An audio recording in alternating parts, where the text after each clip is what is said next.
Today's dedication is for Terax, who gave me a very generous 1 year's worth of subscriptions on Patreon.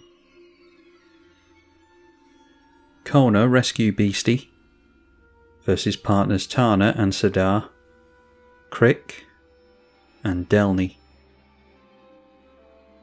A 2-lander, a means of tapping down, multiple means of tapping down our commander. Just don't have the means of actually getting our commander into play, unfortunately. But with another land, we'll be able to go for the Shaku, so yeah, we'll try this. Turn 1 Field of the Dead for the partner player. Alright, and we do get into that land that we needed, so we'll hold off on Yavimaya for as long as we can, just on the off chance that it helps someone. Amulet of Vigor for the mono white deck. I do play fetch lands in mono-coloured decks sometimes, but slow ones like this is a weird choice. Anyway, Nature's Law for the 3-colour player. And down to 5 cards in hand also has an Essence Warden. This one does trigger on any other creature entering. Alright, got a Commander's Plate there. Haven't really drawn into anything that we're going to cheat into play with our commander. So I think we can just start exiling things with the unlicensed hearse. Oh, clicked the wrong 2-mana vehicle. Whoops, the high-speed hoverbike. Oh well. Field of Ruin for the mono-white player. We should all be playing Demolition Field instead of that, but maybe our opponent has both. An Arcane Signet is tapping for a single mana as well, but just decides to pass the turn at that. Arcane Signet for Krrik as well. A Legion War Boss for the token deck, and is going to trigger Essence Warden a bunch with that. Also has a Curse of Opulence and is going to encourage us all to swing in towards Krrik. So anytime any of us attacking over here will get a gold token. The Goblin does come down with haste and goes over to Krrik straight away, so making the first gold token. Another 2-mana vehicle here in order to tap things down, so we're getting all our tap effects but not the things to cheat in, unfortunately. We've got time though. Go for Honor Worn Shaku, and we might as well play the Commander's Plate that we drew into on the previous turn as well. Mangara the Diplomat for the white player. They have a Blast Zone available over here as well. And by making a 4th piece of mana by turn 3, Krrik able to come down for 4 mana and 6 life. A Rabble Rousing for the token deck, that's a really good one. So 1 board wipe is potentially going to switch off this player. He's only got 2 cards left in hand. The Legion War Boss swinging in at us, as is the Essence Warden. 1 token down the middle. Yeah, we're getting attacked with 3 creatures. 1 token down the middle for a treasure. And the Rabble Rousing is going to make a bunch of tokens as well. So when the citizen tokens enter, they have our opponent gain a bunch of life as well. He's already up to 47. Then leaving the turn at that with the 2 cards remaining in hand, we get another land, which is a means of tapping down as well. So I don't think we're going to have any trouble doing that this game. So we'll get the Kona into play, and then about all we can cheat in really is the Seeker's Chariot. That'll come in with some tokens that we can block this stuff with. So I might as well untap the Shaku just to make some more mana. 1 mana shy of equipping the Commander's Plate, unfortunately. One of the benefits of not going off with this first trigger here is that we might just look like we're some kind of weak, janky vehicle deck. But unfortunately, like I've said, we're just drawing into the wrong things here, unfortunately. But they might leave us alone, especially if Krrik starts to do crazy Krrik things. So let's see here. We might as well go for the unlicensed hearse here. We're susceptible to a board wipe playing all these tap effects, but we're getting into lots of tap effects, and it does add credence to the idea that it is just a weird vehicle deck, so they might not be as scared of us. And plus we can start exiling things with this, which might be relevant with Krrik, that being a mono black deck. So we'll just hold that up and pass the turn. Might have to. Yeah, we will be able to afford the Rishkar's Expertise next turn, so we might just have to go for that, even though it's only going to get us 4 cards. Better than passing the turn and doing nothing, I suppose. Making use of the Amulet of Vigor for the first time, there is a Myriad Landscape. Then we see Delney ready to start triggering the Mangara a couple of times every time it does trigger. Be funny to see Soul Sisters in Delney as well. You gain 2 life per creature that enters. A Lightning Greaves as well, likely for the commander. So it's over to Krrik, and we'll see what crazy things he can do with 7 cards in hand. Viscera Seer for 2 life, and then 2 mana and 2 life into Gonti, Lord of Luxury, so Mangara triggers twice for a card draw. Never got too much use out of Mangara whenever I've played it, but with Delney it's already paid for itself in a way. And Gonti is pointed at the mono white player, so he's maybe looking for some kind of spot removal.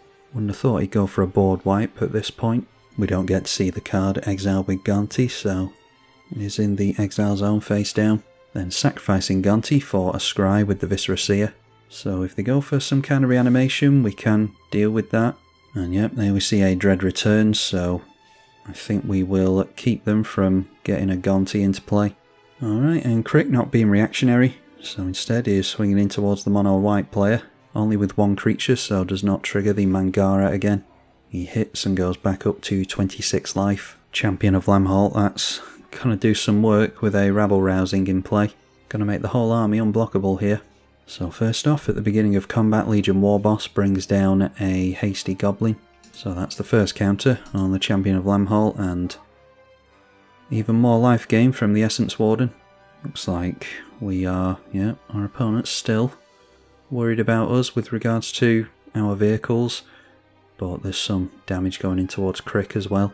So gets a gold token for attacking Krrik, plus counter on the Essence Warden, but we're not going to be able to block here anyway. Rabble Rousing makes a lot more citizen tokens as well. 9 citizen tokens, so 9 plus counters onto the Champion of Lamholt, and therefore able to get down Aurum Frostfang. That was from the hideaway cost on the Rabble Rousing, so is even able to refill his hand here.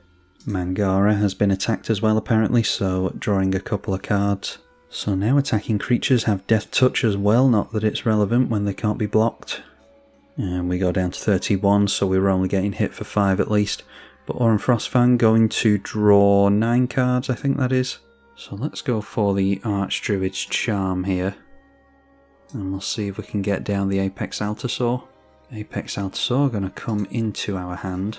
And then we'll tap the Kona in order to untap the Honor 1 Sharku. That leaves us with 3 mana, so just go for the Commander's Plate here, I think. The mono black player decided to scoop, of course. Cheat the Apex Altasaur into play with the Kona on the stack. Alright, and this player goes down as well. So Apex Altasaur... I think we definitely take out the Essence Warden. Although, does it really matter at this point? Yeah, let's go after the Frostfang, and then as many citizen tokens as possible, and I think we do want to leave the Apex Altasaur in play if we can. So go after the last citizen token that we're going to bother with, and they will have a decent amount of power still left in play, but we'll leave our 10/10 back, so I was going to say so it can block. I mean, it still won't be able to block against the Champion of Lamholt. But if we can somehow survive next turn, then the Apex Altasaur having 10 power for the Rishkar's expertise is decent at least. And there we see Impact Tremors, unfortunately, so that is probably us, because they're going to turn everything in sideways, and Rabble Rousing is going to blow us up with the Impact Tremors. Got a case of the Uneaten Feast as well, so just another Soul Sisters effect basically. They're going to gain a bunch of life here in order to be able to solve that. Legion Warboss makes a Goblin. So they've got a bunch of triggers now. They gain a life from the Essence Warden, the case. They'll get a damage onto us from Impact Tremors, and another counter on the Champion of Lamholt. All their stuff is unblockable at the moment. So as we said, turning everything in sideways in order to trigger both the Rabble Rousing, and the Legion Warboss gets a counter as well, which somehow I think is going to be irrelevant. But in a mono green deck, just drawing into all of our tap effects and no means of cheating big things in straight away in the early game, and then obviously didn't see any kind of wrath or interaction. Yeah, we weren't likely to do much of anything here as a mono green player. If we could have had Indestructible onto the Apex Altasaur, drawn into a Heroic Intervention or something, then maybe we could have got something done. But we see 2, 4, 6, 8, 10, 13 triggers from the Impact Tremors alone, which sends us down to 17. And then we've got a bunch of unblockable damage as well. The Champion of Lamholt alone will probably one-shot us after the Impact Tremors. Alright, seems as though the game is going to crash here because there's too many triggers on the stack. I'm not going through them manually, it's right at the end of the game, we're dead anyway. So if you saw this game, then apologies, I didn't get a better one. I've been moving house this weekend, so yeah, you're lucky you got any videos at all, in complete honesty. So this is the best I can get. Hopefully from this point on we'll be able to get half decent ones, because I'll be in the new house by then. And yeah, the game ends in a crash there. But hopefully you got some enjoyment from it anyway. Big thank you to the patrons for their continued support of the channel, and I will see you all in the next one, I hope. I'm tribalkai. Thank you for watching.